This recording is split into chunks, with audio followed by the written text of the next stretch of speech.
Harry's Wife Met HG, Part 5. Hello, I'm HG Tudor. Your appetites ought to have been well and truly whetted as a consequence of the trailer providing you with a recap and also posing a number of extant questions. Let us march on and see what answers present themselves. I emerged from the bar with Sophie beside me. She turned and looked over her shoulder. She won't follow, I stated firmly, anticipating what she was thinking. I'm not so sure. She seemed rather keen on you. True, but she won't. She'll be complaining about me to Susanna. Trust me, I know her type. I knew that having wounded the American actress by taking Sophie to dinner, then wounded her again by dodging her attempted kiss on departure, and then serving up 2 doses of challenge fuel by shaking her hand and calling her mundane television show sweets, that I had, notwithstanding the tempting nature of your glorious narrator, given her narcissism the equivalent of smacking a dog's nose, and rather than pursue me, she would be bitching about me to Susanna, thus subconsciously seeking to gain indirect control over me. Well, she kept asking questions about you when you were away from the table, commented Sophie, as I scanned the street for a black cab. What did she ask? Come on, this way, I instructed, as I decided that we needed to round the corner to move onto a busier thoroughfare to catch a cab to our next destination. Where are we going? Asked Sophie, perhaps now catching up with the fact that a comparative stranger had told her he was taking her for dinner. It was a gamble on my part that when I announced we were going for dinner, she might have said no, but I was confident that she would agree for 2 reasons. Firstly, I saw the manner in which she had looked at me, with interest, not in a predatory fashion, but intrigued. And secondly, she had clearly had her fill of the banalities of the American actress, and if I had offered her an out with an impromptu root canal procedure, she'd have even said yes to that. Accordingly, an invitation to dinner was likely to be accepted. Superbia, I replied to her question as to where we were going. Oh, I've heard good things about that, she declared. She had not explained what the American actress had asked about me, but the requirement for transport was more important. We turned the corner onto the busier road, and I saw an approaching black cab, orange light signifying that it was available. I stepped into the road and raised my hand to ensure that I was seen. The cab's indicator blinked into life. Come on, I motioned for Sophie as the cab pulled up. The curbside window lowered. Superbia, please, I said to the cabby, who flicked his meter and provided me with a confirmatory nod. I opened the rear door, allowing Sophie to enter first, and it also afforded me a pleasing glimpse of her legs and pert backside. HG approved. We sat down, and I closed the door. The automatic lock clicked, and the driver set off. I purposefully leant towards Sophie, so our shoulders and upper arms touched. She did not move away, and a slight flicker of fuel made its presence, along with the knowledge that she was coming under my control. Thanks so much for getting me away from her. Unexpected, but welcomed, she offered. You're most welcome. I could see you were as bored as I was. Just a bit. You only had to endure a bit of it. You know, she didn't ask anything about me. She's all smiles and waving her hands at you, but she's clearly one of those women who prefer men and like to tread on women.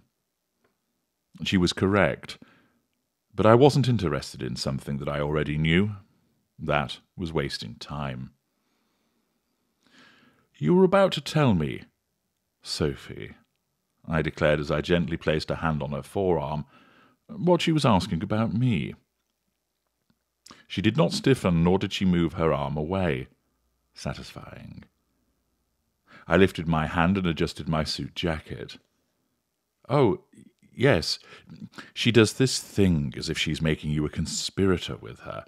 I've seen a few people do that, and they're always false. And she was asking Susanna things like, 'Have you known him long? What does he do? Is he in the industry? Is he from royalty? Is he married? Does he have a girlfriend? Will he know someone?'" "Know someone?" I asked. She mentioned a few times that she was wanting to establish herself in London because she finds Englishmen so cute.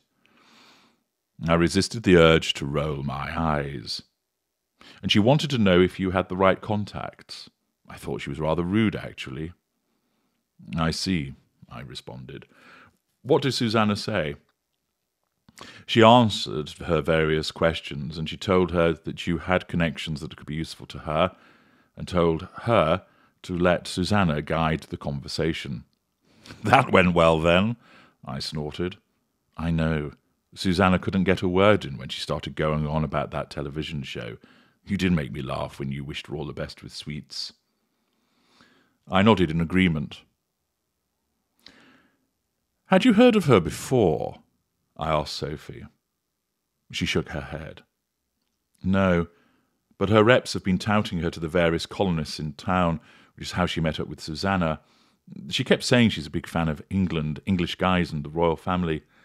Earlier on, before we met with you, she made a big show of how much she adored Princess Diana. It's actually Diana, Princess of Wales," I corrected. "Oh, okay, right, yes. So she told us how she just adored Diana's style and how she was so devastated when Diana died, despite not knowing her at all," I commented, as always unimpressed at those that engage in faux grief over someone they did not know.